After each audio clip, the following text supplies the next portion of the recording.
I pledge allegiance to the United States of America, to the republic for which it stands, one nation, under God, indivisible, with liberty and justice for all.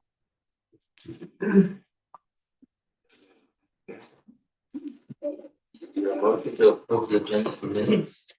I move to approve the agenda and tonight's meeting and the minutes for the last meeting. There's a motion to approve the agenda for tonight's meeting and the minutes from the last. Second. Second by Vicky, all in favor? Aye. Motion carries. School committee chair comments. Want to recognize all the school psychologists. It is National School Psychologist Week. It's very exciting. I know it's a very, very tough job keeping everybody's mental state in prime order. So thank you to the school psychologists. With that, we'll move on to community comments. Is there anybody in the room for community comments? Sam, is there anyone online? I see Andrew. All right. Moving on to student comments. We have elementary school students, student council, SOAR expectations pledge. Hi, welcome everyone. I'm Principal Garden here from Clough Elementary School, and I have brought with me several of our new student council members. We actually just had our very first meeting this morning. So this group is jumping right in with their first task. So I'm going to turn it over to them, and they are going to teach you a little bit about our SOAR expectations, and we're going to share our SOAR pledge with you at the end. So I'll turn it over to Nick. My name is Nick. We are fourth graders from Clough Elementary School, and we are excited to share how we show SOAR at Clough. We all recently applied, and we are accepted to be student council reps this year. SOAR is our school-wide expectation system that helps us make good choices and be leaders in the school. Hi, I'm Natalia. SOAR stands for safe. S is for safe behavior. O is for on task. A is for act KCR. That means kind, caring, and respectful. R is for responsible. We use SOAR everywhere in our school. In classrooms, the hallway, the cafeteria, the playground, the bus, the bathroom, and at assemblies. Hello, my name is Charlotte. SOAR helps us remember how to act in every part of our school. We have lots of adults in the building who help us to act KCR and remember what SOAR means. We also have new posters all around the building with superheroes showing how to SOAR. They remind us what good choices look like. Hi, my name is Jack. We also have a noise level poster to help us know how loud our voices should be in different places. Like level 4 belongs bionic noise for outside. Level 2 super task, team super task. Level for a table talk in the cafeteria, or level 1 top secret plan for a partner talk. We use a school-wide signal called Give Me 5 to show we are ready to listen. When someone said Give Me 5, we stop, look, listen, are still, and quiet. Hi, my name is Paige. We can earn SOAR tickets when we follow expectations. Teachers look for students who are making great choices. When we earn tickets, it feels good to be recognized for doing the right thing. Hi, I'm Logan. Our teachers are connecting POL superpowers to SOAR. We are also learning how to be a skillful collaborator as part of our Portrait of a Learner superpowers. For 6 weeks, students who worked well with others were recognized and got their name on a star. All of the stars are displayed proudly in the lobby. Hello, my name is Keen. Every morning we say our Clough School SOAR pledge to help us remember to be safe, kind, respectful, and responsible. Today we would like to share our pledge with you first in English, then in Spanish.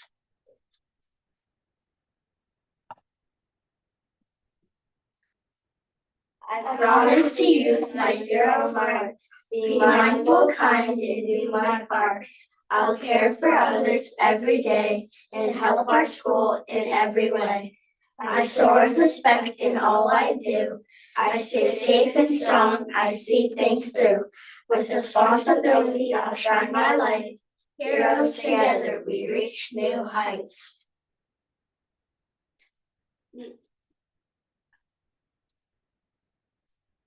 Mi corazón de héroe prometo usar, ser consciente, amable y lo mejor de mi dar. Cuidaré de los demás cada día y ayudaré a nuestra escuela con alegría. Abrazo con respeto en todo lo que hago, seguro y fuerte. El final yo alcanzaré. Con responsabilidad mi luz haré brillar, héroes unidos, nuevas metas alcanzar. Thank you for having us, for supporting our school. We are proud to soar at Clough. Do you have any questions for us? That was great. And now we know who's in Spanish immersion. You guys did all of that in one meeting? Oh. Well, you mean planning for this? Yes, sort of, and other things actually in our meeting. We did a lot, we accomplished a lot. I actually said to the office staff this morning, we had our first student council meeting and I said, this group was the most productive student council meeting that we had had since I've been at Clough. So I'm expecting big things for this group this year. Me too. We could take a left efficiency here. And I think we got a couple of seats in a couple of years. Yes. So any questions? Can I ask a question? What are you most excited about what are you thinking about what you want to do this year in student council? Yeah, big ideas? Not really. You all put ideas on your application. What It's perfect already, we don't. Yeah, what are some things that you think that we should do for the school this year? More spirit days. More spirit days, Yeah. okay, yeah, it's fun. Raise money for cancer. Raise money for cancer research, okay, what do you want to do? To help students feel safe and heard. Okay, just a few lofty goals, that's good. That's great. Awesome, Awesome. Well, thanks, guys. thank you. Thanks for coming in. All right.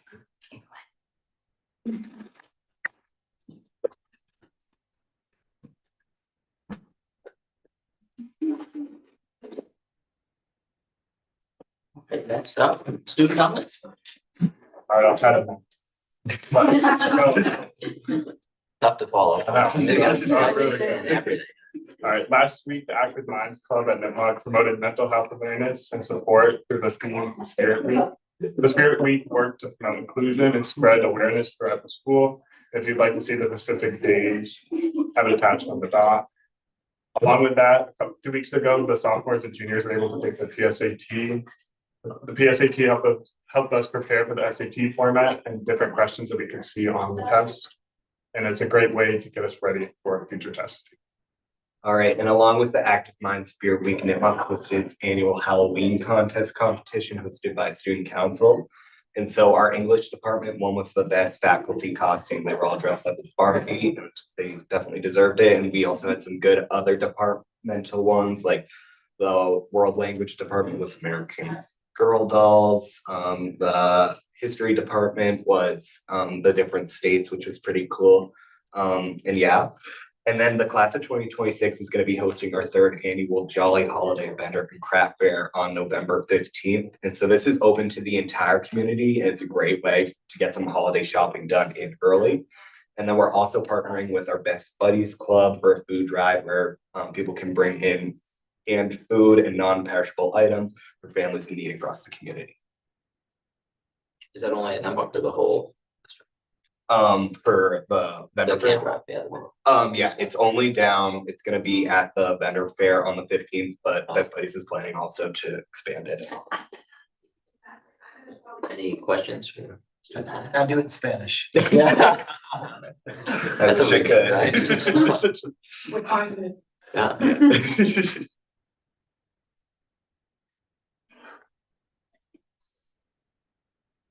Looking at the wrong doc, sorry. New business, all right, out-of-state field trip request. And That's me. Hi. I'm Darcy Daniels and I'm one of the co-advisors. And the senior class would like to go to the Brownstone Sports and Adventure Park. So I brought a little tiny like flyer if you guys want to see. Thanks. Yeah, my pleasure. Here's my one. Sure. Why not, right? my high school never did fun things. So in the past, the senior class has gone to locations in Massachusetts, but it's actually much cheaper for this option. And it's a little bit of a different format, whereas in past years, they've gone to sort of like mini golf and that sort of thing in the morning, and then evening dinner and dancing cruise. This is just sort of like an adventure park, like water park, water slides, that sort of thing all day. And then we're gonna come back and have a pizza party back here at the high school. So we'll be back earlier and it will be significantly cheaper. So at the bottom, it just sort of gives you the schedule, for the tentative schedule for the day. And the cost is gonna be just about $80, which will be offset by class fundraising. Do you have a date yet? It will be the 22nd of May, the Friday of Memorial Day weekend. And we'll be also out of school then. The seniors' last day is gonna be on the I was gonna pull up the calendar. I did, quickly thought of that.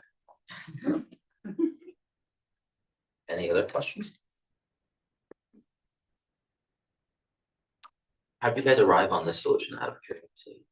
It was one of the, we sort of like bandied around a bunch of different options and we put it to a vote, and the student body, the senior class liked this one best, so. I have been there and it is amazing. Is it? Oh, yeah. Has anyone been there? I'm just looking at the big thing where you like launch people off. Oh, yeah. I mean, I didn't participate in all of that, but my two boys did and zip lined and did all sorts of fun stuff. Yeah, it's really big and cool. It's a lot of fun. Is there a motion to approve the senior class trip? Approve the trip to Brownstone Sports and Adventure Park in Connecticut. Second. Seconded by Carrie, all in favor? Aye. Great. Thanks, guys. Congratulations, have fun. Have a good night.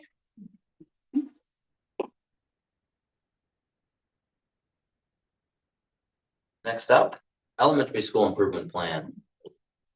Wendy and Liz.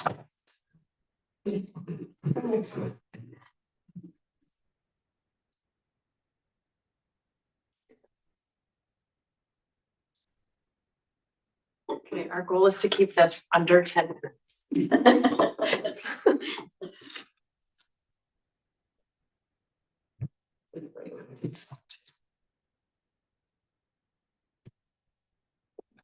Sam, you have it, right? Middle school did it real fast. Yeah, they were like, Oh, is that a challenge? Is that? Like, wait a minute. Can you back it up one slide?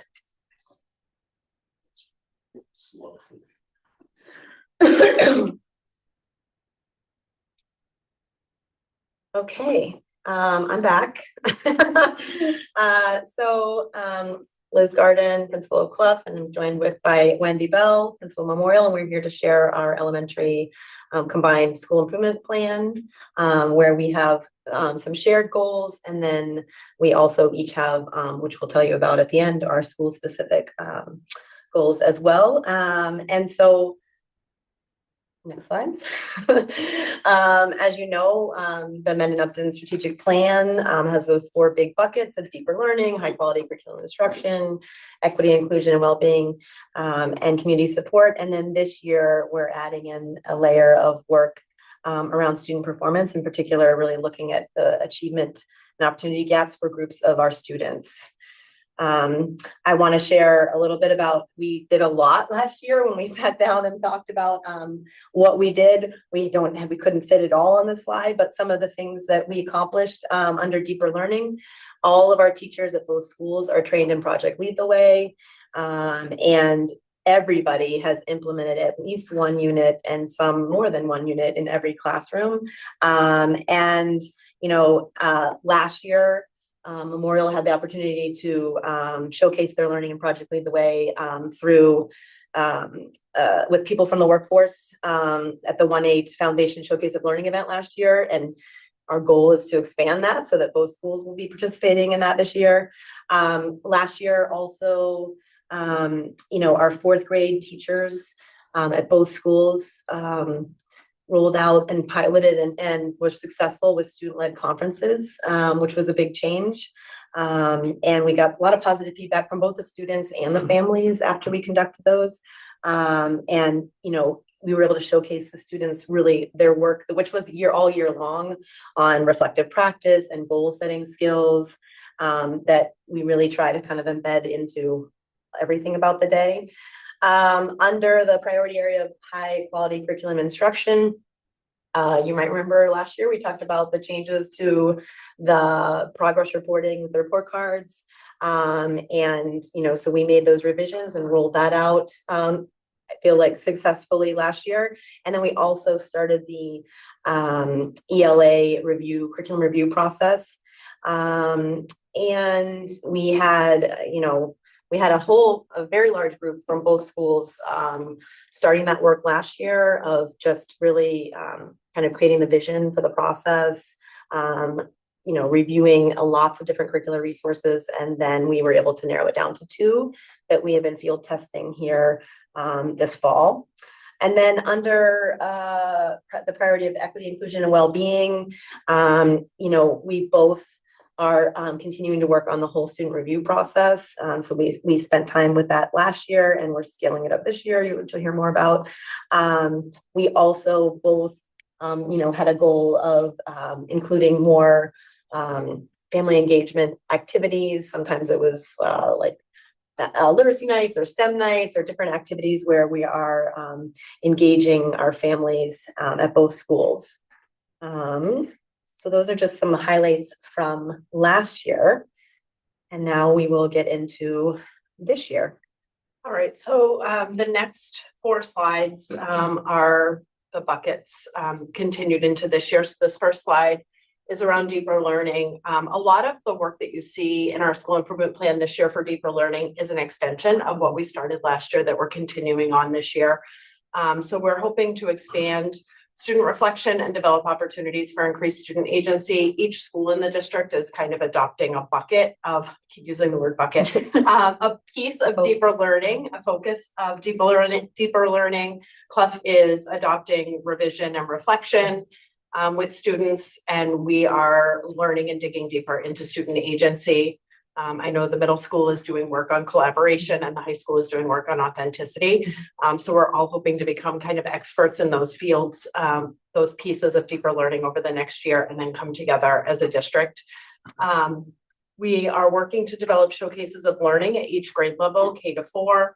And that will include pieces of agency, revision, reflection, all of the work that hopefully will bring out that deeper learning for students. And then both Liz and I, with our staff, are embarking on building a similar portrait of a learner journey roadmap, similar to what is downstairs in the library here at Nipmuc. We will be building those in the springtime with our staff. We started the work at Memorial. We started it on opening day, and we're working throughout the year to kind of figure out what are those big moments at the elementary level in each of the grade levels, and where do we need to develop them further to make them true deeper learning experiences for kids. So funny. I put all these notes down and then I just start talking. I'm gonna stick to my notes. Under high quality curriculum and instruction, this is definitely a continuation of the work that we have been doing for several years now. Last year we started our ELA curriculum review, and this year we're really starting to dig into it. We have pilot teachers in every grade piloting one of two resources that we're looking at from the American Reading Company. We also call it ARC, and amplifies CKLA, which stands for Core Knowledge Literacy, Language Acquisition, maybe. Yeah. Something. We just call it CKLA. CKLA. These teachers have engaged in pretty intensive PD this fall. I feel like it's weekly. They're getting professional development from the companies, or they're visiting classrooms in other districts. They're coming together and doing like discussion groups. Yeah. So it's been pretty intensive and ongoing. And then the teachers who are not piloting have also been receiving some program overviews during our staff meetings, and they're engaging in discussions at grade level meetings. So they're trying to learn about the resources at the same time. We're hoping that we'll have a decision on which program we'd like to recommend by the end of November. Am I right, Cheryl? By the end of November. And I do know the teachers that are piloting the programs are really excited about what they're seeing. The second piece that we're looking to expand this year is to align and enhance our student success teams, which is formally known in each of our buildings as child study, which is basically a process when a student is having difficulties in any area. We bring a team of people together to do some brainstorming, to put some interventions in place. And so we're trying as a district actually to align our practices, not just at the elementary level. We're also working with the middle and high school to develop stronger consistency with the process and procedure so that it's the same, whether you're at the elementary, middle, or high school level. And the work of these teams is really just to develop, implement, track, and analyze the data from interventions for individual and for groups of students. And then finally, under this priority, we are looking at the district student learning goal of closing achievement gaps. This is something that I feel like I think we do this pretty well at the elementary level. Our whole data analysis protocol, looking at student data, but we're digging very carefully this year into our reading comprehension data from multiple sources, MCAS, iReady, classroom data, and working on developing plans to support all of our learners. This is being done both during our grade level meeting time, as well as our instructional leadership team meeting times, and during some building-based PD. You can advance it. And then the last of the big priorities, equity, inclusion, and well-being. Last year, we finished our 3-year, I guess it was a grant with the S3 Academy, which was put on through DESE and the Rennie Center. And so this year, we're hoping to expand the whole student review process. I know at Clough last year, they did it for every child. We weren't there yet at Memorial, so this year we're looking to do it with every child. And expand the team of teachers that are participating in the whole student review beyond just the classroom teacher and then a small team of people. We're excited to use some of the new features in Open Architect. So we've been working with Ryan and with our teachers to learn about the interventions piece in Open Architects, to look at the new data dashboards, and really figuring out how they can help us with kind of everything I've been talking about, all of the student review, our student success teams. It all kind of fits together into one piece. We are working on our increasing family engagement through both schools, including involving our community partners in our school-based operations. So looking beyond just like doing a family night and thinking about how we can engage partners outside of our school into our school community. And I know Liz will talk more about her school specific goal that really involves. Well, and also one thing I was going to say that ties to the whole student review process too, that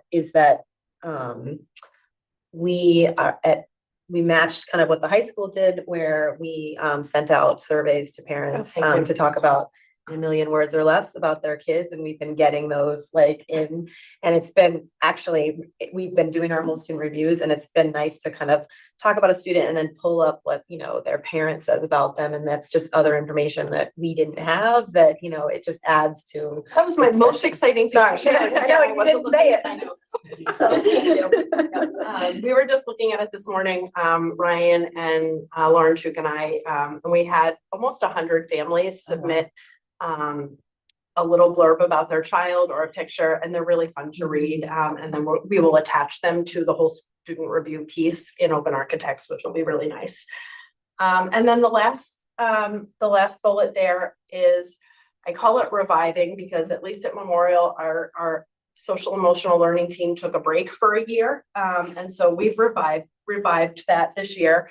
We're meeting monthly to further develop our scope and sequence, and we're taking a closer look at some resources that are free, that are Castle aligned, that we're hoping will really support the social emotional learning piece and bring some consistency between the two schools and across our schools. And we're also, as you saw with Liz, expanding the SOAR and RISE expectations with new signage and in classroom instruction.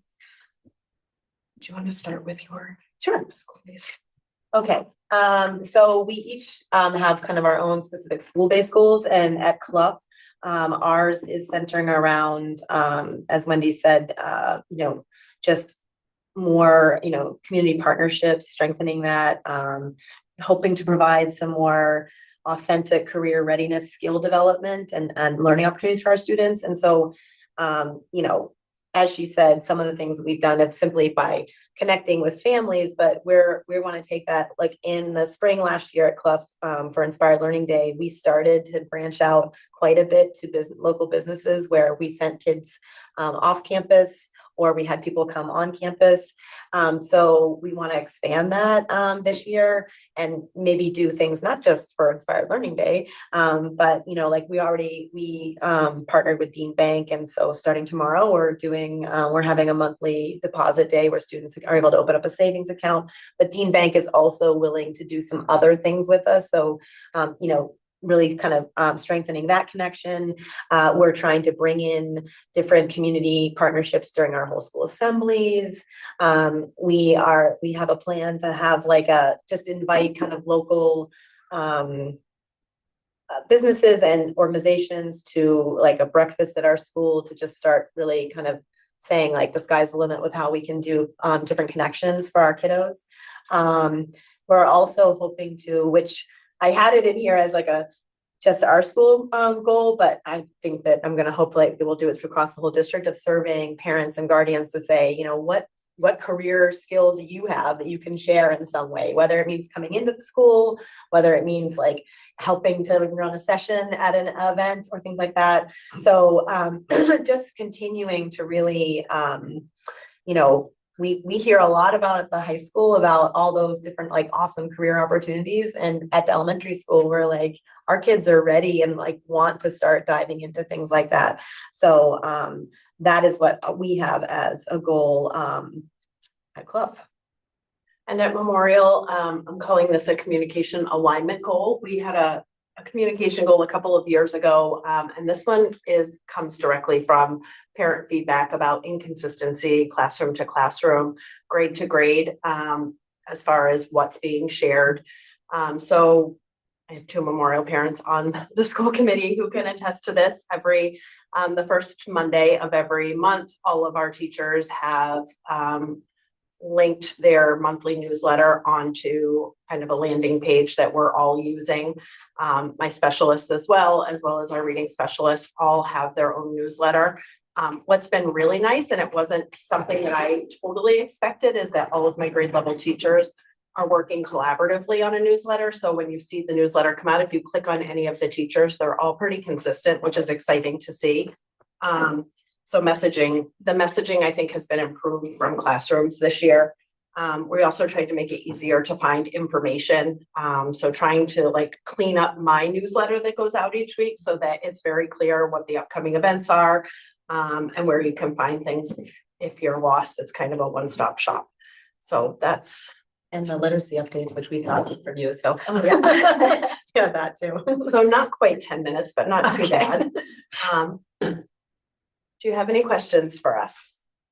No, but a thought, I'm excited to, a couple of thoughts actually, on the Dean Bank partnership. I just got my kids the green light card. Oh, yeah. Mhm.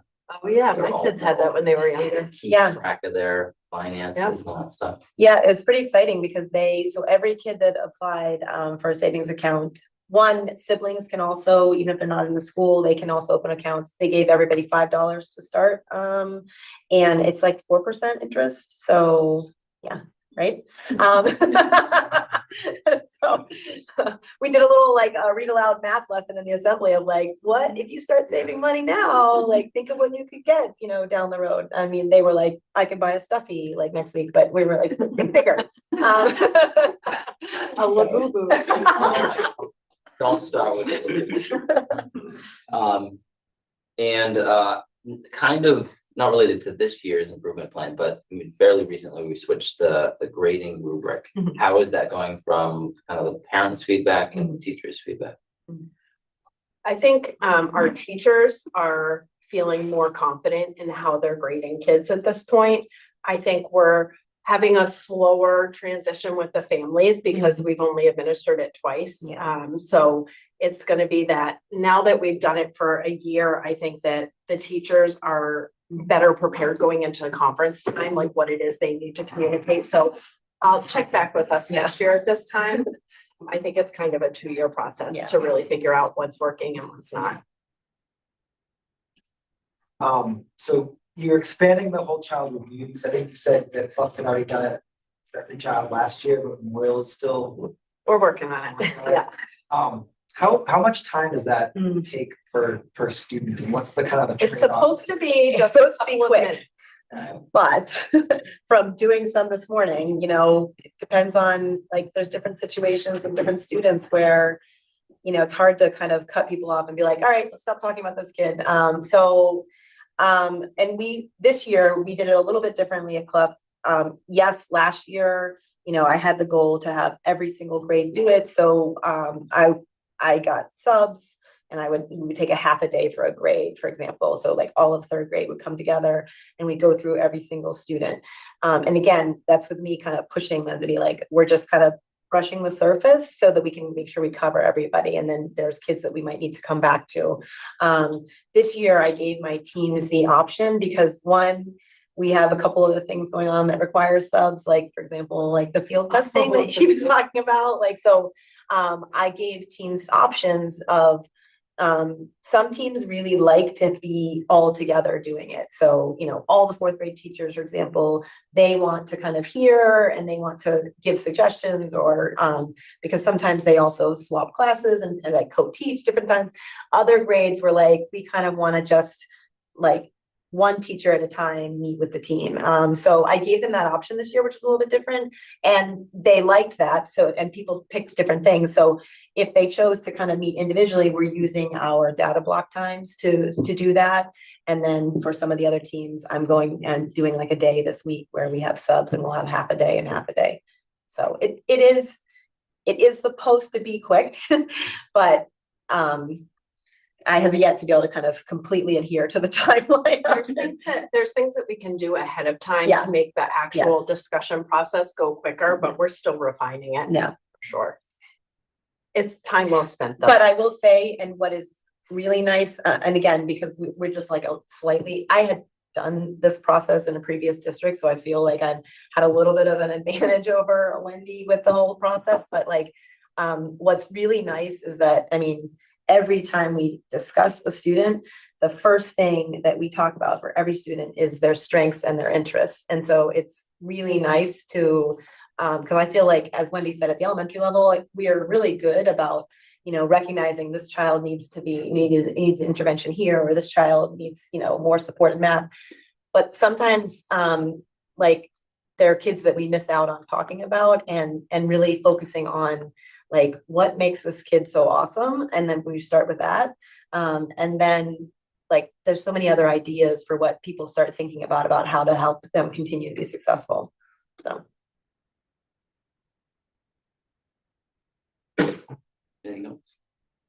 just, I think maybe one typo Uh-oh. in the, under high quality curriculum and instruction. That's not good. That's a bad spot now. I just want to make sure that. This is in the actual plan you're talking Yes. about. Oh, okay. Yeah.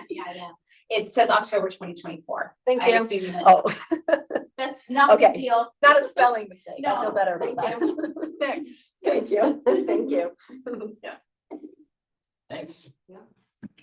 Actually, I have just one more thing. You mentioned like the newsletters and stuff like that.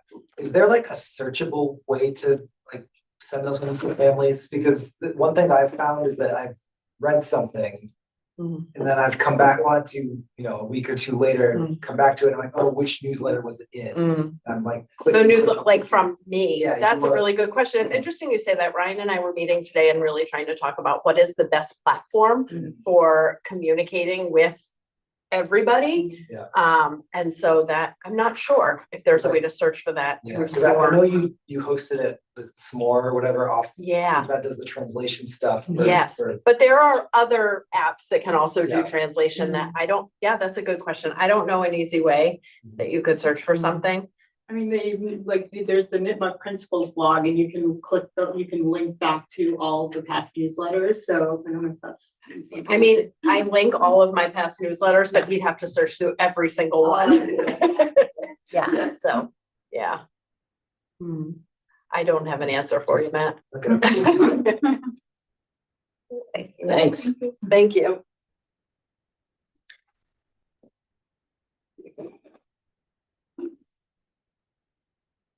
Do we want to approve the elementary school improvement plan? Yeah, I move to approve the elementary school improvement plans. Is there a second? Second. All those in favor? Aye. Motion carries. And on to the FY 26 budget adjustments.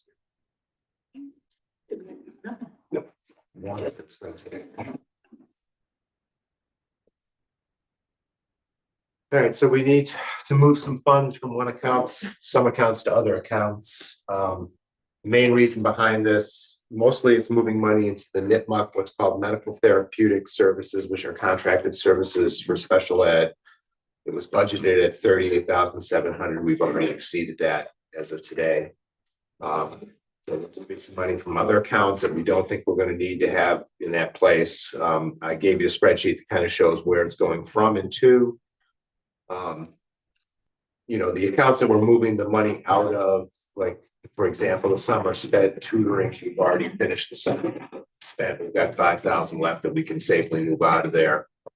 We did receive a state earmark for contracted services for special ed. It was written specifically for Upton students. I spoke to the people that are handling this grant, and they said we could use it at Memorial, even though there are some Mendon students there and substantially Upton kids. So we can move some money out of the Memorial account. The transportation, there's moving a little bit of money. We always put like an earmark, like $2,500 just in case. If you have a residential out of district placement that wants to come home, we're supposed to provide transportation. We haven't used that account. We haven't used any money from that account in several years. So a combination of all the, see, we're moving it from one account, putting about 30,000 into the NIPMUC account, about 20,000 into the Clough account, and then a little bit into the supplies account for MISCO. And some of that's because we've got a new, I can't remember the position, but there's some supplies that she needed in order to, do what she's supposed to do. So we had to up that a little bit. Is there any questions? It's pretty basic. I mean, it's something that will happen during the course of the year. Questions from me?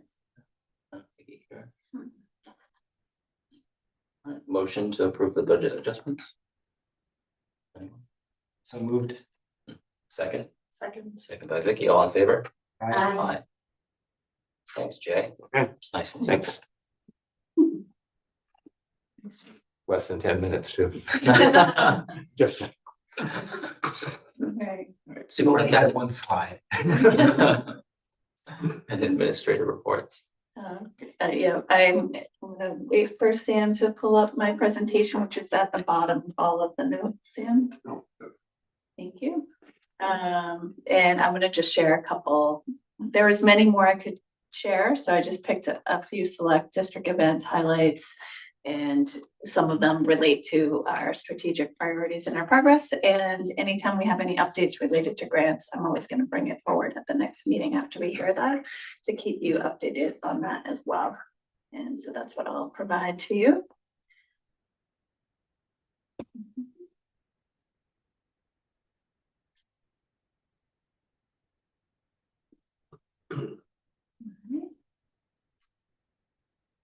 Thank you very much. You can go to the next slide, which you will now see as a second slide of everyone's presentation. All right, we'll keep going. As a reminder, and we'll jump into the highlights. In here, in this room, last week, we almost were in the same format. We had our family engagement night that the Office of Student Support Services ran, and Frank pulled together and had an amazing group of team members from across the district giving presentations. I shared with you, it's on our website. If anyone missed it, it's in these slides here too, and in your notes, but it's also just on the Mendon-Upton YouTube page if you wanted to see the presentations that took place in here. But we had a number of partners. We talked about different programming at schools and the continuum of services, and had some families and students that were here. Really thankful for the students and the best buddies who worked with the students as well. Were you guys both here? Yes, we both. did. Yeah. So thank you for that. And that helped for us to be able to have families come. So that was awesome. And when people came up too, we had the tables right in the hallway so you could get information about PTOs and other mental health. We use the program interface that links you up, for example, with mental health resources. They were here. The Upton Library was here. So it was good. It was really good. I wish we have done it sooner. Honestly, it was just a very positive event. And I heard people talking after saying, oh, it was great, it was good. And they're getting the CPAC up and running, and I'm going to join. And so we're going to keep sending out information about the CPAC as well. And we had a few people who had met with Frank, and we're starting to try to get it up and running, but they still are looking for, many more participants in that. I don't know if you had any questions about that, but it was a great event. No, I wanted to make it to that. I'm glad you were. So. Yeah. Watch it. It was good. All right. Now, I have not heard the news, so I don't know how we did today. Did you hear? How Boys soccer won 3-0. Thank you. Okay. I didn't get that into the notes, but I was hoping someone would have. But congrats to field hockey. They had a win on Friday, volleyball victory on Saturday. Boys soccer played today and they won. I don't know. Do we know where they're playing next? I didn't look it Oh, up. they're playing Wednesday. That is I think a task it's one. Yeah. Oh, okay. So, All right. Yeah. And field hockey will travel to play Cohasset in round of 16 on Tuesday. Volleyball plays at home on Tuesday at 6 versus Melbourne. Girls soccer will play on Thursday at 2 at NEFC in Mendon. So we'll keep you updated on the playoffs, but it's playoff season, so it's very exciting times right now. And all that info gets released like yesterday. So we got all the info like over this weekend. Nipmuc Drama also, just want to say congratulations to Whitney Simmons and Matt Fear and the cast and crew of the Nipmuc Drama. Put on a great production of Puffs this weekend. So there's been a lot of great activities taking place. And then finally, PD Day, Community Partners. Oh, I can't read that. I was going to read it to you. I can't too far. I have new contacts in tonight. All right, let's see. I felt this way. They're really nice quotes. So for the PD Day, I can read them if you want it. I have it. I pulled it up here now. I'm going to read it. I think it's good. The elementary educator said, so do you understand what the community partners were, where we had it on the PD Day and everyone was matched up? So elementary educator said that the partner connection helped us to be better informed of the current practices in phonics, reading and writing. She shared new resources for schools using, and they can already see a positive impact in phonics and writing. We plan to check out the writing structures they're using, see if they may enhance authentic learning opportunities in writing. Middle school educator says, meeting with the library at Upton Town Library provided a valuable opportunity to understand how community spaces like the library can serve as active partners in student learning and artistic growth. I learned more about the library's outreach goals and its interest in showcasing local creativity, which will directly enhance my students' experience by giving them an authentic audience and a public platform for their artwork. And before I read the third one, I know you all can read and can see it. I'm reading it so they can see it at home too. And a high school educator wrote, Dr. Simpson's ideas for connecting our course content to the real world and amazing stories from his decades of experience will inspire, inform, and influence our students. He's both an authentic audience and presents authentic challenges in the field essential to our authenticity mission. He will meet with my classes and give them an opportunity to engage with the material in a truly authentic way. So those are just capturing, we really leveled up our PD experience by bringing in different partners and having some were internal partners working together, some were external, online, etc. And it's the first time we've really done this, so it's exciting and it's good to hear the positive feedback across the board on that. That's part of the PD pathways that Cheryl and her team, PD team, have been organizing over the course of the year, aligned to deeper learning and our strategic priorities. All right, and then finally, great news on Capital Skills Grant. Really proud of the work that our principals and also along with Tara Bennett, the school was awarded $100,000 skills capital grant from the state to support the renovation of the library and media center. We are eligible because we're in the ICP, so because we're Innovation Career Pathway School, it made us eligible. The grant they submitted in 2024, May 2024. So we've been like, every year, like you're calling, we're gonna hear, is this, you hear new grants coming out, and we finally received the positive news. So I just want to thank them for their work on the grant submission, and it's going to help us with flexible furniture, taking all the bookshelves, putting them on wheels, career focused resources, training spaces, industry grade equipment, and more. But they want to turn it into also like a really flexible space in the media center that we can use for community events and student support as well. So it's exciting. And when we're on the site visit we'll talk about, building committee and site visit in a second, but we were all in the media center as one of the locations we went in, and it was nice to talk to them and say, okay, this is like our vision here, and we're going to be getting new flooring in there as well as part of our project. And then finally, we've already told you about the Student Opportunity Act grant that we've received this year, and Cheryl has done a great job with writing these grants.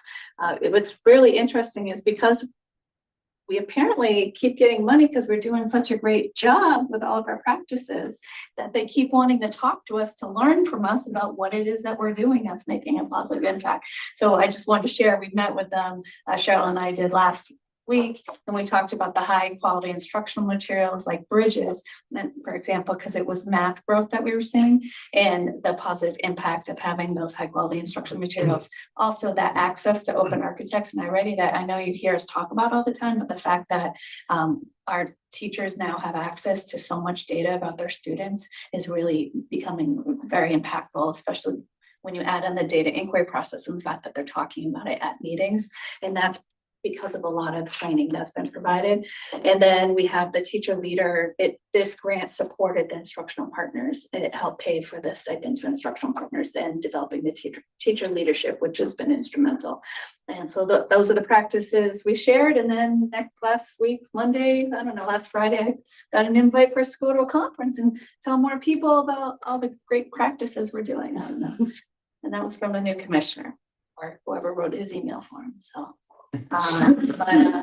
some exciting stuff will continue as grants come out to fill you in and let you know, but I wanted to give you a few highlights from across the district. Any questions on any of that?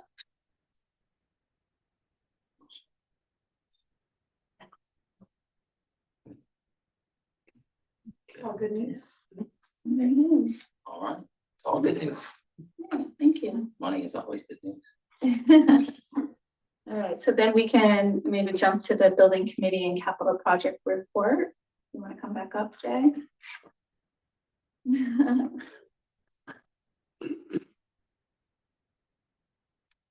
And we're trying to have these, when we do updates here, have like a visual update. And just for anyone who's watching who wants to stay up to date, what we talk about at building committee or different things that are happening here.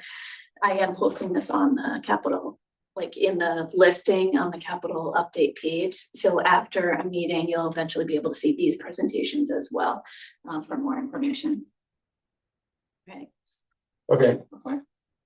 So updates is where we're at today. The schematic designs for the roof and the HVAC project were submitted on the 23rd. There's been a lot of back and forth between MSBA and our project manager and the architect. You know, can you please send this form? This form doesn't have a T where it should have a T.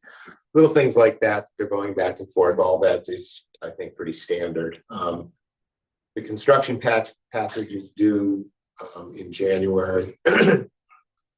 The cost estimates, we got all the cost estimates. I think we talked about this a couple weeks ago. We sat and reconciled the cost estimates between the architects, cost estimators, project managers, cost estimators. They kind of basically went up to the higher price on whatever after discussion. All told, right now we're at around 8 million for construction. It was at 6.4 million. The thing that they questioned and we added in, at least for the submission to MSBA, is to entirely replace the shingled plywood underneath, you know, the plywood underneath the shingles. We don't really know how much of it is damaged. We initially allocated like 10%, but I think it's going to be more than that. Let's put it all in. We can always not do it if it turns out that the prices come in too high. So it'll be like an add alternate to the bid.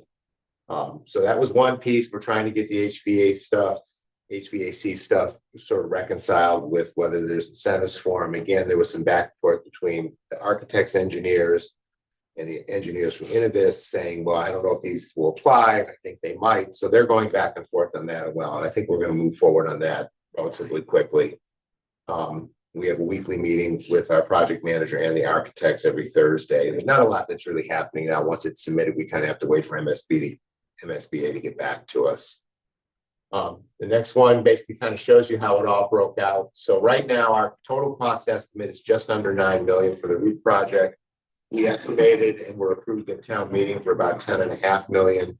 So we're still under budget. That's with the roof being completely replaced. So I think that's a positive thing as far as pricing coming in. Obviously, nothing's been put out to bid. So once that happens, you know what it really is going to cost instead of what the estimates say. What I'm noticing though as a trend is that the estimates that were in the facility study are probably on the high end. We seem to be coming in lower on just about everything. So I think that's a good sign. I always like to come in high and say, hey, you know, we get better. As far as the rest of the projects, we had a fairly substantial walkthrough on Friday. It was about 5 hours, going around to all 4 schools, looking at a lot of things. We got our steps in. Yes, we did. It was good. Representatives were there from Habib and Associates. They also had some of their consultants and engineers there as well. Vertex had people there. Ken and Maureen and I were there. We basically looked at everything.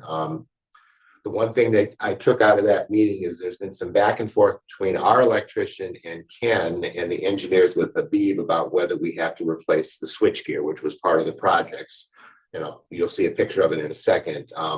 Our electrician is saying that the transfer switch you need for a generator can also serve as the main shutoff for the entire system, which would eliminate having to spend almost $300 on a switchgear. We can do that. Yes, that might help pay for the transformer, which National Grid isn't going to replace unless we pay for it. So there's a kind of a trade-off there.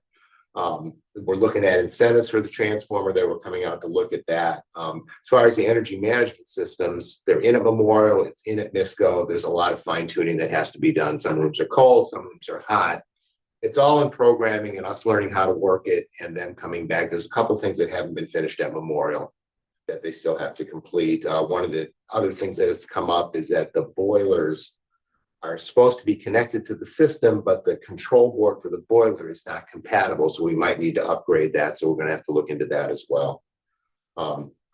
Just in case you don't know what the switchgear looks like, that would be the picture on the left, that giant lever, which has not been shut off in probably 40 years because we're afraid if we shut it off, it may never go back on. It kind of reminds me of the cartoon where you pull the switch and it breaks off. Maybe you haven't seen cartoons like that, but I have. And those on the right, those are our transformers as we currently have. So anybody that's driven by the schools recently, like Misco, you see a brand new transformer out in front right by the street. That's for the EV chargers. There's a new one here at Nipmuc. They replaced the one here at Nipmuc probably 2 years ago because the bottom had rusted out. But apparently that was worthy of replacement, but these are not. So we're working on that, but that's the two big things that could save us some money and also get an upgraded transformer, which we'd have to locate outside the building. Lots of questions as we walked around. One of the biggest ones is what kind of flooring do we put in the classrooms? And, you know, look at this room here. We're going to replace the carpet here. Do we go with carpet here? Or do we go with tile in a room like this, or the media center, or the classrooms? There's pluses and minuses to both. Obviously, tile is a lot easier to keep clean as far as spilling, that kind of stuff, or anything else that ends up on the floor. Acoustically, sometimes the rooms become louder, but maybe that can be mitigated by lots of people in the room.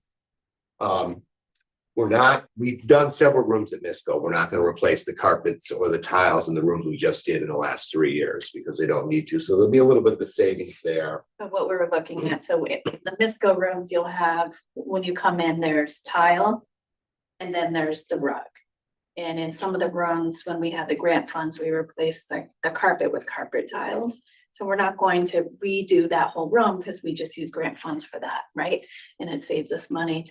But when we were talking, Right. we agreed that those tiles, like old tiles in the rooms, we would, as long as it comes in and the pricing and everything, we would replace those tiles. So then that way, at least visually too, in all the rooms, you would have the new tiles, and all the other rooms are gonna be tile at Misco. So you'd have, like for the classrooms, it would be a full tiled room of the same tile, and then some would be the tile, and we'd keep the carpet in the few rooms that we had. And then I know he mentioned the large spaces, but we did make decisions on, you know, a room like this, auditoriums and, Right. you know, media center would all be carpeted, and offices and, you know, some of those places. So they still would need to refine the list before, but they walked around, we were able to give them the sense of what we were thinking. And then in the Nipmuc auditorium, obviously the carpet is going to have to be replaced in there. The seats have to be replaced. We've got about 50 to 70 broken seats. Thing I didn't realize, Ken has told me this before, but I always forget about it. When you look at the seats, they're not all the same size. Some are a little bit wider, some are a little bit narrower. It just depends on where they're located and the way the rooms are set up. And I didn't realize this, but as you go up into the balconies, all of those seats have the little tables that come and pull up over there because they were designed to be like a lecture hall. I don't know if we're going to replace them with those kind of seats or not. They're not being used in that capacity, but we're going to put new seats in, new carpeting in the auditorium. The Misco auditorium, I don't know if we actually thought we were replacing the carpet there or not, but I think we'd like to try. And again, we'll probably do it as an ad alternate. So when I say an ad alternate, it means you put it out and you add that. They give you a cost. If it turns out it's too much, then you take it out. But that carpet is also in pretty tough shape if you've looked in there. We looked at the lockers. There's a second bank of lockers up on the second floor by the upper gym going out that we might replace as well. I don't think this is a huge expense, the lockers, and then that bank down in the basement. There was That like is 10 pretty more well. lockers that weren't in the original like pictures we were showing that were in that back hallway. They said, "Oh, are you doing these too?" We'll look, yeah, we'll look into that. We might do those too because they're really old. They're kind of tucked away, but used by the students. Yeah. And then we talked about the paging systems. There's different systems in every building. We're going to put it out as one package as the exact same system in all 4 schools. The reason for that is that it makes it a lot easier to take care of them when you can basically deal with one company and have parts and things. You know, you don't have to stock different types of materials. So we looked at all of that. One of the discussions, and I don't think we made a decision on this, is all. I think we did. You think we did? Yeah, I Okay, think we did. then I'll let you. The question is, what kind of clock? do you I was think? making decisions. Right. as you were saying. Maureen's I had, would go over and Yeah. be like, this, I think. What we so, you know, that's a digital clock. An analog clock is the old fashioned with hands. I don't So personally care what kind of clock we For put, to be honest with you, Yeah. but I think Maureen does. So what is the decision? well, for sure, elementary needs to be the analog because that's when they learn how to tell time. So they need to have that. I know we talked about it at the high school, if digital was fine. And I think at the middle school, they thought middle and high school might be easy when you're leaving class and you're signing out and it's digital. It just would be quick for like sign in and out. So it might be both. Definitely made a decision that it's analog at elementary because they have to learn it. I would go with analog clocks everywhere because I think you gotta learn how to read a clock, and it's kind of like language. You learn it in elementary school and you forget it and don't use it in middle school, you'll forget how. I don't know. Well, cursive writing. Jack. Yes. it's right. Wrong, right? I like digital. So, but that was another discussion, but there was lots of questions There's a like lot of this, little that it's questions, kind of like, yeah. oh, we That haven't was thought right, about or We that. hadn't talked about it like Um, fully. So we're, refining, in bathrooms, specific little questions. Right. But it was good. It was You good know. because you had all representatives from all the teams were there. Asking. We did go up and look at the bathrooms at NISCO, and we're gonna we redid one bathroom, probably might have been pre-pandemic, but BBT came and did a bathroom that was shut down for the entire year. They did a great job. I'd love to be able to do the rest that way, but it would take us like 17 years to get it done. But we're gonna replace the flooring with what's called an epoxy floor, which means you can actually bring it up the walls about 6 inches. So therefore it kind of keeps any moisture from getting behind the walls. Replace all the fixtures there, the sinks, the faucets, everything like that. So we're gonna do all of the larger bathrooms, girls and boys rooms that haven't been done. And then I don't know about the individual ones. I think they're in pretty good shape. There's several singleton ones. And then lastly, I just put the schedule back in here again, just to remind everybody, this is a very tentative bird's eye, 10,000-foot view. It's going to get refined dramatically as we start to move forward. There's a lot of moving parts here. That's what I can tell you. It's not all going to get done next summer. It's probably going to stretch out. We might be doing classrooms during the school year where we might close 4 rooms, do them and kind of work around that. It's a lot of work to be done. It's a lot of different things that we have to look at. The fields, we haven't really talked about the fields, but we did walk all of the fields. We're trying to explore the idea of getting a second building down by the football field that would be on that pathway that goes to the practice field. Mostly to keep off the lawn equipment, all the motorized stuff that we really don't have a home for, so that it could be housed close to all of the fields. There's going to be a building that's part of this that we already knew about on the football field for all the athletic equipment. And then when we were back at the baseball field, the question came up from Chris Schmidt is, could we get a shed or something out here to keep stuff in? Right now, we got a big storage container that's like half full. We're looking at that. Scoreboards, we haven't really talked a lot about them. At NISCO, we're doing new dugouts for the softball field. The baseball field, the dugouts are great. The only issue is if we regrade the field, let me think now. I believe it's the first base line. The dugout is sort of lower than grade, so that wouldn't work if you regrade and bring the field up at all. It's going to be too low, so we might have to do something with that. I don't think you can pick the whole thing up and then pick it up and put it down. We're going to do cinder block dugouts so that they're low maintenance, steel roof or metal type roof, so that they last and they don't have to keep getting replaced. So we walked all of that as well. I mean, we looked at everything as much as we could within 5 hours. It was a long day. Oh, you even mentioned we went to both elementary Yes. schools and did curbing and windows along Yeah. with paging systems too. I mean, one thing we did go up, and Clough is the worst. as And far as the security, window caulking. key card Right, questions. and we do have a grant for that, and I just was notified today that it'll be set up in GEMS, which makes it easy to apply for the grant. That happened. So, On the roof replacement, you mentioned the 8 million includes replacing all of the underlying plywood. Is there a hybrid of you replace the ones that are, rotted and need to be replaced and leave the ones that aren't? Like, it seems like it doesn't necessarily have to be an all or nothing. no, it doesn't. So the initial cost estimates are allocated for 10% of replacing the plywood, saying that 10% of the area you might have to do that. That might be on the low end, but that would be one way to go.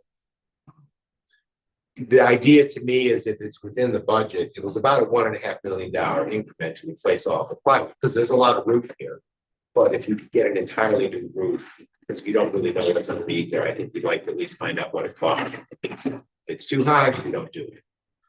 Then we go back to just doing the stuff that has to get replaced. But it had to be put into Right. the Yeah, specs. build it on the high end. Right. Yeah. The idea to have the entire roof replaced is an appealing thought, but again, we've got a budget, we need to stay within our budget, so if it blows it up, then we don't do it. Any questions? Is that tentative schedule, the last slide, has that changed at all, or is that still the same? It hasn't changed yet, but it will change. It will, now that Vertex is on Right. board, they are reviewing all of the schedule and getting info from what we just were looking at too. Oh. So they will be Right. updating. I don't know if they even mentioned that. So we are negotiating with Vertex. We sent them what's called a notice to proceed. So in other words, they're on board, but we still have to solidify the contract. There was a little bit of discussion at the last building committee meeting of how to structure their fees. They're open to just about anything. I believe we're going to have a meeting in the next couple of days with a couple of people from the building committee and Jeff from Vertex, and then we'll hopefully get that resolved by the end of the week. All in all, their prices are probably a little higher than we budgeted, but we've got some other offsets. They seem really, really good. I mean, they were very helpful on the walkthrough. Higher than, does that include if we have someone on site for all of the projects? No, we haven't really gotten that far. So we're just really working on just up to the construction piece. So we haven't talked with them about whether we need somebody on site. We do not need somebody on site every single day. I agree, but so you're just talking about for the Yes, first right. piece of it. Right.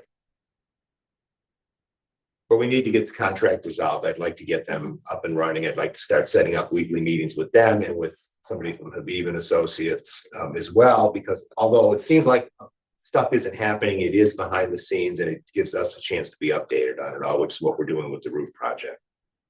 It's a lot of work. That's the one thing I can tell you. This is a big project, and I think they all like it because it's a big project. But and they're going to make good money doing it too. Sure, the margins are bad. Right. Right. Anything else? All right. So next up, we have Ryan, will be doing an update.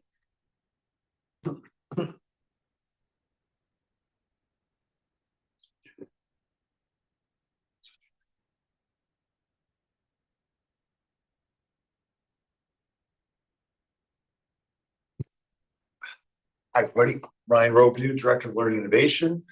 I figured this year I'd give a little outlook of like where we're going with the role this year and what's happening. So I have a little review of what's happened since we last been here. I'm going to go over my goals for the year, and then splitting out like what's the work that's happening with the learning of this role, which is the core work to support teaching and learning, and then what are some of the more exploratory things we're trying to do to advance the priorities and goals that we have. So since we last met, I was on the team to design our launch day 2029. So that was when we had the 8th graders come up, which was a really great experience. We had an engineering challenge, which I think we've heard about before. This was also the first time that our middle school students got into our new college career planning system, schoolings. So they were all onboarded. They were putting their career interests in there. All that data came with them when they came to the high school. So our counselors were a little more set up to understand what the kids are looking for. They also did a mini like POL scholar profile like they do at the high school. That was done before this day to give a little more information to our students and our staff as they came for here. We did some work in the spring to bring some sustainability to our deeper learning. So we had all our new teachers were trained at MISCO for PBL. We had 6th grade math has been added to our pilot for PBL. And as mentioned earlier, now with Clough getting everyone trained for PLTW, we now have all elementary teachers now are there. We had over 40 students attend the Applied Learning Showcase, and we're hoping to move that forward for next year as well. Last time I was here, I was posed a question of like, what's my focus in all of this stuff? So I figured this would be a good time to lay out like where the focus for myself is with goals, but also like the learning and innovation. Like the learning is like the core work to get our teaching and learning support, and then innovations like what are the exploratory programs that we're doing to address our problems of practice and also our priorities. So I tried to get my goals aligned to our strategic priorities. So my district goal this year is the curriculum review for science, technology, and engineering. So I'll be leading that. working along with Cheryl, but also we have a team of teachers that are reviewing our data, curriculum materials to try to get a vision for what science, technology, engineering, teaching and learning looks like, and recommendations for some HQIM. The innovation part here, we are focusing on deeper learning experiences, so some curriculum that's going to offer that for the kids, but also we'd really like to involve some professional partners. Like science doesn't look like it did even 5 years ago. So any help that we can get with folks coming in, whether it be during the visioning or even during the review of some of the experiences that our students are going to have through these curriculum, that's something we like to put in there. For the student, it's Wendy and Liz talked about earlier, we have our personalized learning. So we've rolled out the iReady My Path for K-8. Over the summer, I worked with the principals and leadership team for an implementation plan of when they're going to do this, for how long they're going to do with students, what are the monitoring systems they're going to have in there. And then our goal here is to have some kind of data on growth across our student subgroups, and then consistent student engagement. Again, going back to that learning goal of closing gaps for learning. My professional goal this year is to look into our AI, but specifically my goal is looking at the AI cohort that I'm leading this year, which some folks have been using as their option for their tech path on their PD this year. So we're looking here at going through the new DESI AI literacy modules that the teachers are going to do that are part of here. We have over 30 people have been interested in participating, an exploration of AI tools that we have available, and then identifying some best practices and needs. And then the goal for everyone is, whether in a team or individually, to develop some kind of AI pilot project that on apps, and then have an inventory of those for next year that could be scaled up across the district so everyone can have access to that. So here's an overview of some of the things I've been doing just for what we're going on for supporting the core work. There's been some improved access to programs through rostering additions, making it easier for teachers and students to get to some of our programs. We have the My Path for personalized learning. I also developed a tool where teachers can put in their grade, they can put in their student needs and accommodations along with whatever that lesson they're doing, and it'll give some strategies, suggestions that they can go back and forth with to refine to meet the needs of their students and how it can fit into the lessons that they're doing. That's the DCAP PAL that I've created. I've also started each month an instructional tech mixtape, so just like some tools and updates regarding our instructional technology, our programs, that goes out to all the staff so they can have some ideas and then see what else is out there that's been changing. For curriculum, there's the science, technology, and engineering. We're expanding our project Lead the Way. I know Liz had mentioned now they did at least one module last year with their students, but I know Clough's doing at least 2 for all the kids this year. Memorial is up to at least 3 for their students across the K-4 level. And then we have some new additions to our innovation career pathways. There's a health career program, there's an environmental science program, and then we'll be coming back next month to share, but there's also an exploratory program for 9th graders. So Tarbent's doing organized an exploratory program for students to see all the different options for ICP in 9th grade, so that way they can make some decisions about whether they want to join the programs. We have some new data and security. Open Architects was a vastly new system over the summer. They've really changed the way it looks. It's a lot easier to get into, much less clicks.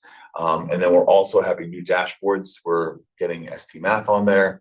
We're working with them to get our eSped program there, just to have more pieces of information beyond just the achievement level, but like getting at that data that we want for our whole student reviews to be part of the dashboard. So when teachers are looking to modify and understand their students, they can go right into the one dashboard. We're continuing with the cybersecurity grant this year, streamline the cybersecurity training. So it's only 1 module instead of 5 different ones that caused a little confusion last year. But staff are using it.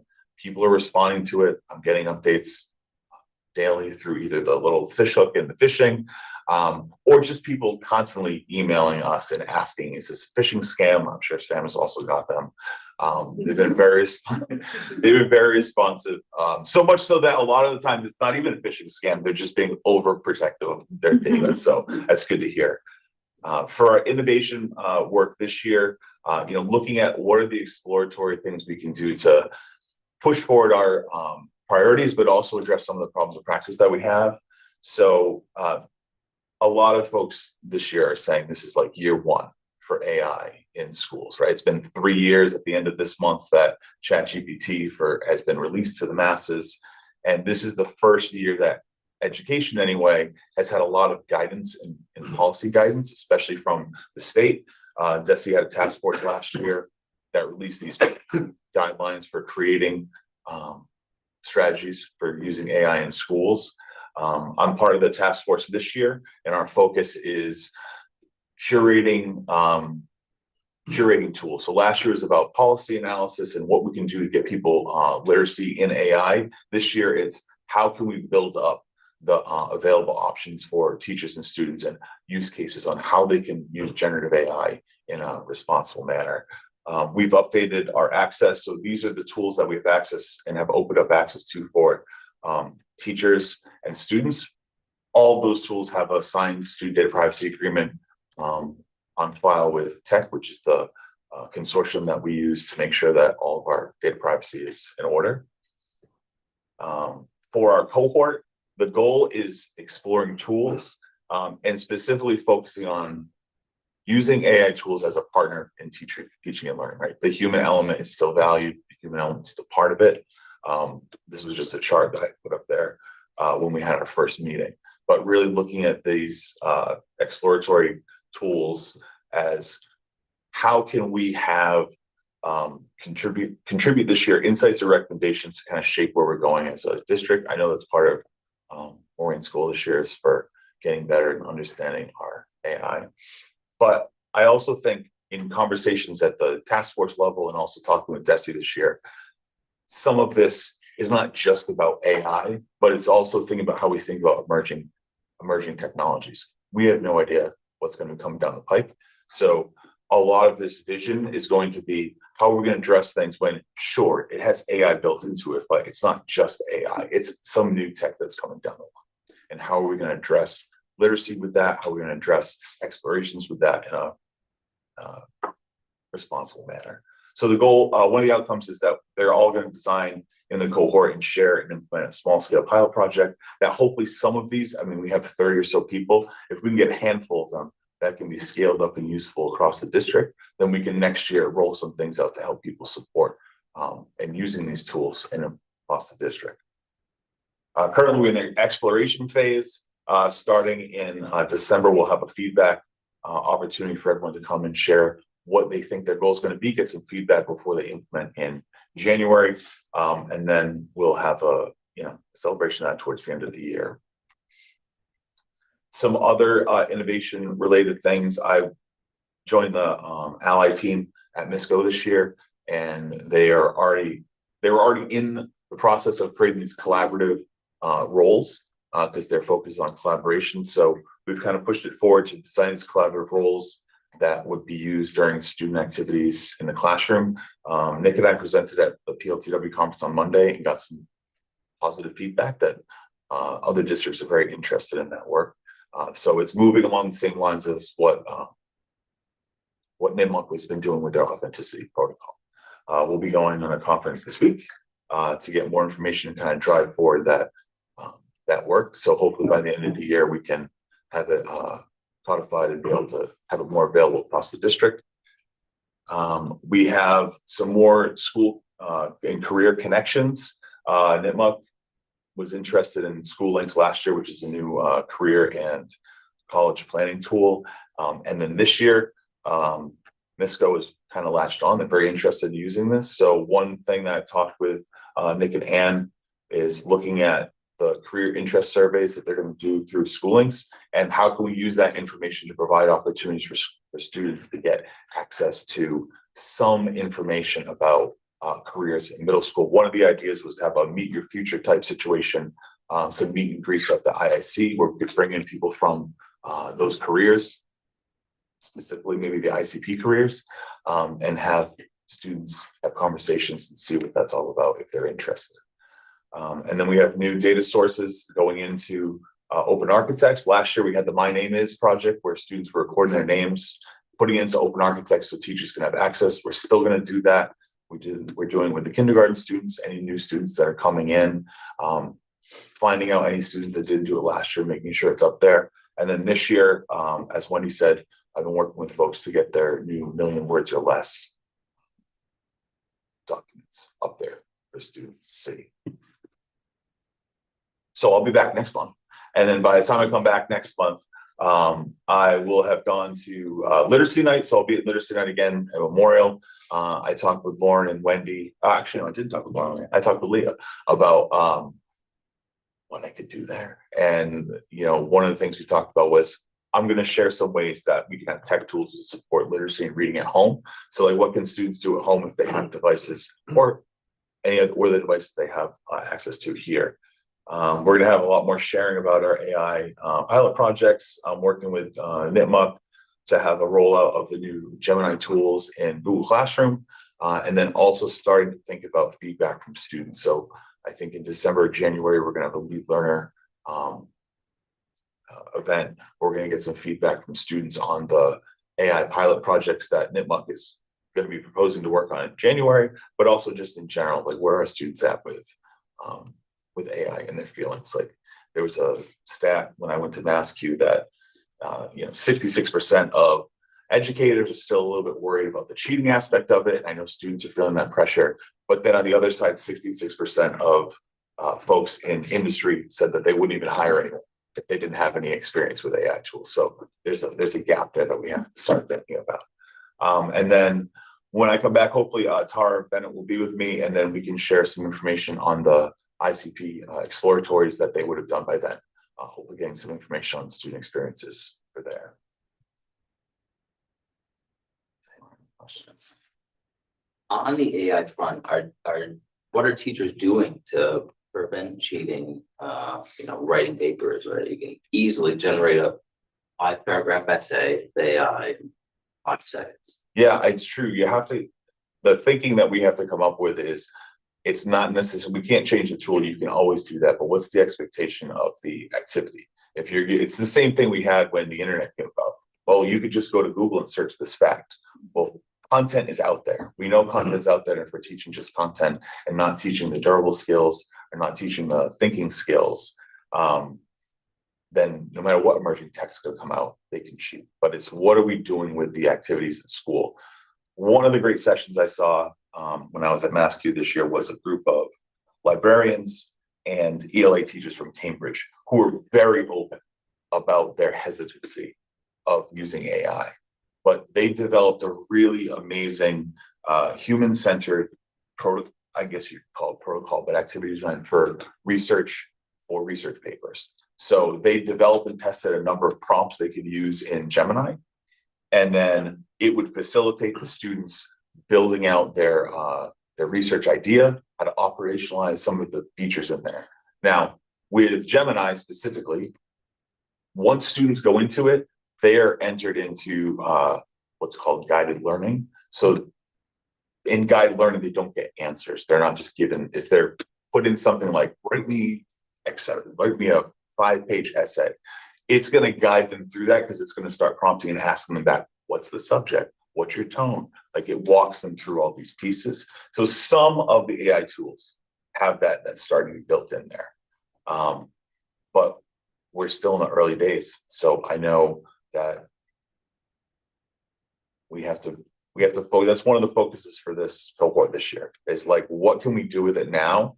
But at the same time, what are the needs that we have to assess of where our faculty is, where our students are? And really, if you have a deeper learning experience that's involving collaboration, authenticity, reflection, and agency, I can't put all that into ChatGPT and get an answer back, right? Like if I'm designing it that you're going to have to be working with other people, if I'm designing that you're actually putting your personal experience, an authentic personal experience into your product, I can't have ChatGPT do that for me because there's still got to be human piece to it. And that comes along the lines with what Maureen and I are working on this year. What's the vision for this, right? There has to be a human-centered focus, right? You know, AI can do the grunt work, but at the front end, who's coming up with the ideas, doing the grunt work, and whatever comes out at the other end, it's got to be a human that's going through and analyzing the results and not just putting in there. And we have to get kids to know that too. There's a literacy piece for them to understand.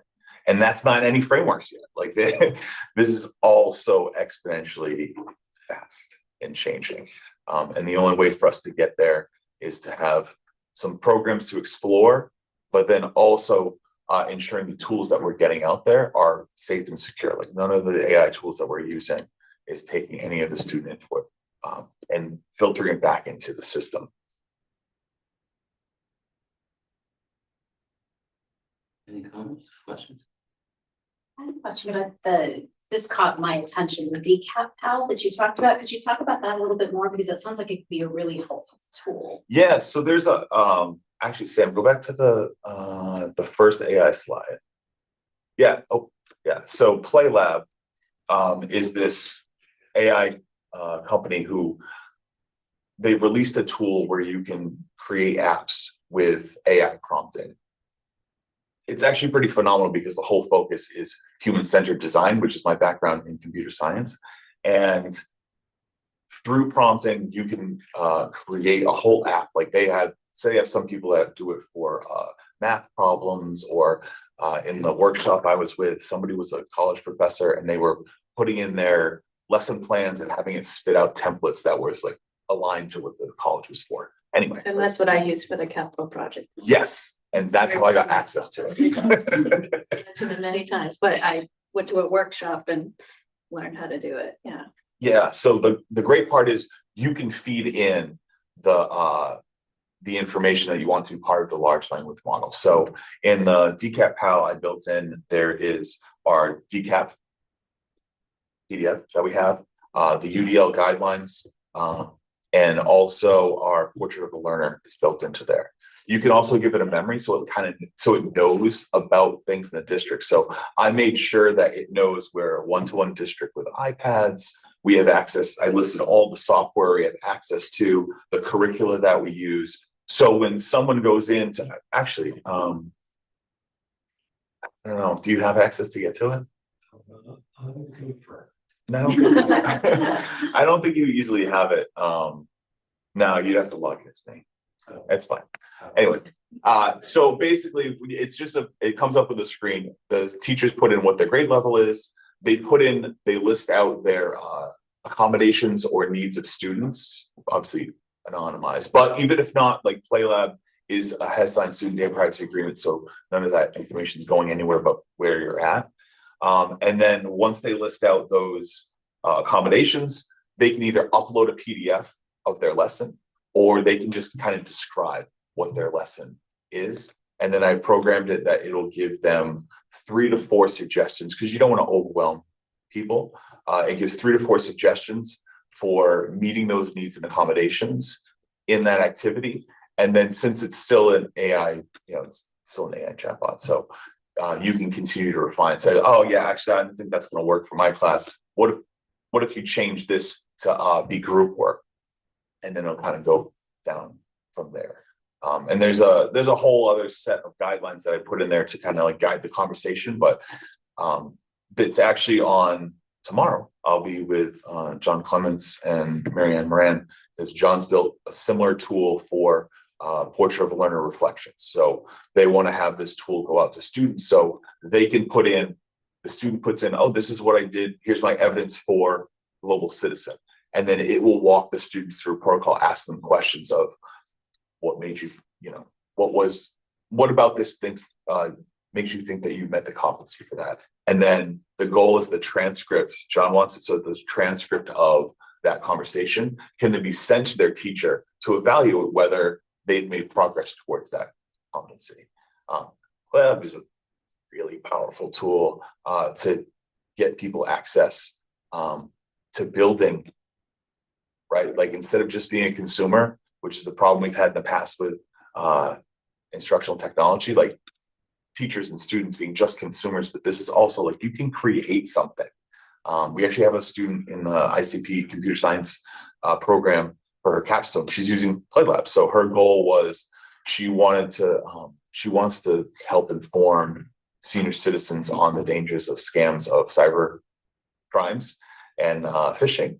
So I worked with her to get set up in PlayLab, and she's built a little activity chatbot where it does, I believe what she's doing now is it's going to be simulation. So it'll give a simulation and how would you respond to this, and it gives them feedback and information. Thank you. Yeah.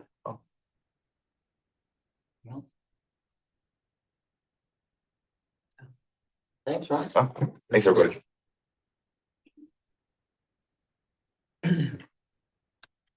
On the school committee subcommittees, for budget committee, we have not met since our last school committee meeting, but it is important to note that this year is going to be a tough budget year. We've got reductions in federal funding, fixed cost increases, and healthcare cost increases, and some extra expenses in high quality curriculum. We have to replace iPads and increase costs for student needs. So a lot of budget drivers going into it. So be an interesting budget year. Vicky, you want to update on policy? Sure. We've been busy. We've met twice since our last meeting. So let's see, we have a few things bringing forward tonight. For first reading, we have IKF and IKFE.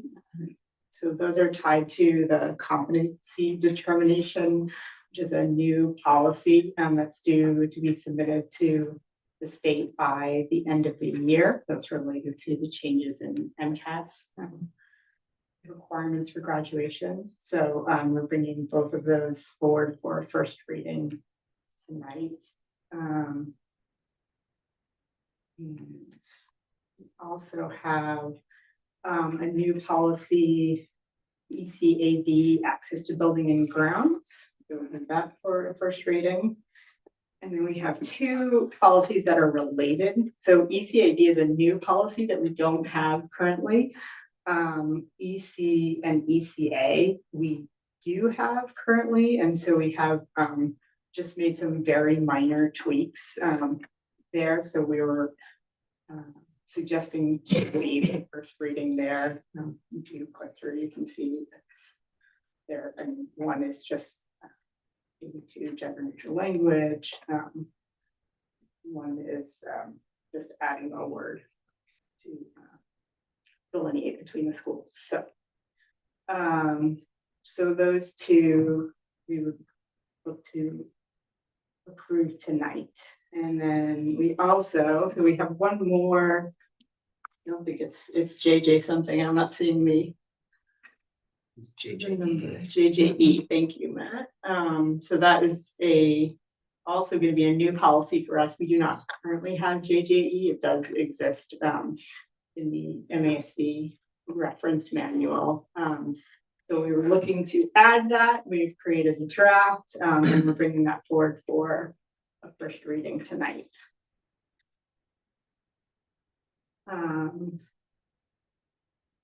So the only ones that would require a motion and a vote tonight would be EC and ECA. On the IKFE, I don't see any red highlighting. Is it all new? Yeah. Okay. And is this recommended by the state, or is this something we came up with? So that's required by the state. So the district leaders and the principals at NITMA, the department chairs, counseling staff have all been working on that to develop recommendations for the policy. And then we've reviewed it as a subcommittee. So, but yeah, we have, because MCAS is no longer required as a to graduate, DESE has basically asked us to, like each school district, to come up with a policy to determine like what would be considered competency for graduation. There's a fair amount of the model language from MASC in there, but it's not exact because every district has to personalize it. Yeah. So I've said multiple times, Michelle's done a really nice job of bringing the group together to, have an iteration, feedback, work through processes, and we'll continue to bring it. But the deadline for submittal is by December 31st to the state. We're trying to get it complete by the beginning of December to get that way ahead of that deadline, if we can.